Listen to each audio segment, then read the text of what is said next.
सो अगले दिन ठाकुर जी सवेरे उठे और देखने लगे यशोदा मैया देख तो नहीं रही, और ठाकुर जी चुपचाप गए महाराज जहां पर सारे मक्खन दूध दही रखे, वहां पहुंच के गौरस भंडार में। और गौरस भंडार में एक मटकी के ऊपर से ढक्कन हटाए करके जैसे ही ठाकुर जी ने हाथ बोर के पानो प्रारंभ किया, सामने एक खंबा था, उसमें मणि लग रही थी। आज पहली बार 3.5 वर्ष की आयु में ठाकुर जी ने अपना प्रतिबिंब देखा।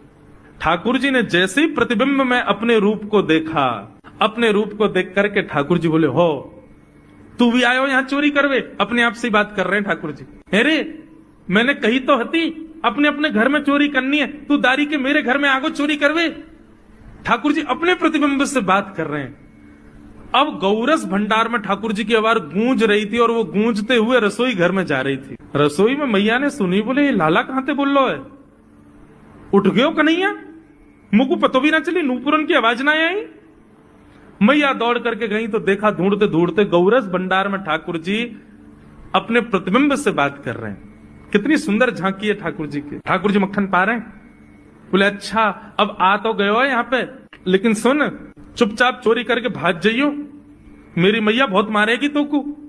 बाकू यदि पतो चल गई तू चोरी कर रहा है तोकू उखलते मान देगी, मेरी मैया बहुत मारेगी। चुपचाप चोरी कर और निकल ले यहाँ से। ठाकुर जी चोरी की बात कर रहे थे, यशोदा मैया ने पीछे से सुनी, लाला ओ कन्हैया। ठाकुर जी घबरा गए, मैया कैसे आ गई? हाँ मैया, कौन से बात कर रहे हो तू? अरे मैया देख हमारे घर में चोर घुसायो है। अपने प्रतिबिंब को दिखा करके ठाकुर जी कह रहे हैं, देख मैया हमारे घर में चोर घुसायो, जे चोरी कर रहे हो हमारे यहाँ के मक्खन की, तो मैया को पकड़वे आयो हूं। नन्हे से गोपाल जी, बहुत मधुर लीला। मैया हंस भी रही है और क्रोध भी कर रही। बोले अच्छा जो चोरी कर रहे हो? बोले हाँ।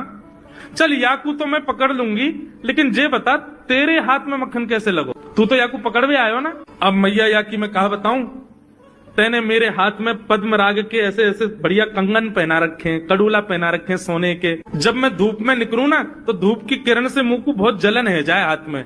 तो कल मेरे सखा मधुमंगल ने मुझसे कही, बोले लाला जे जलन तेरी दूर रह जाएगी, तू मक्खन में हाथ बोर लियो अपनो, सोई तेरी जलन दूर रह जाएगी। या हमारे भैया जलन हटावे के काजी मैंने हाथ बोरो है। भैया बोली अच्छा चल लाला, यहाँ तो तेरे जलन है रही और यहाँ पे यहाँ मक्खन कैसे लगो? ठाकुर जी बोले मैया मैं अपनी जलन दूर कर रहा हूं। इतने में जन कहां तक मक्खी आके मेरे मुंह पे बैठ गई।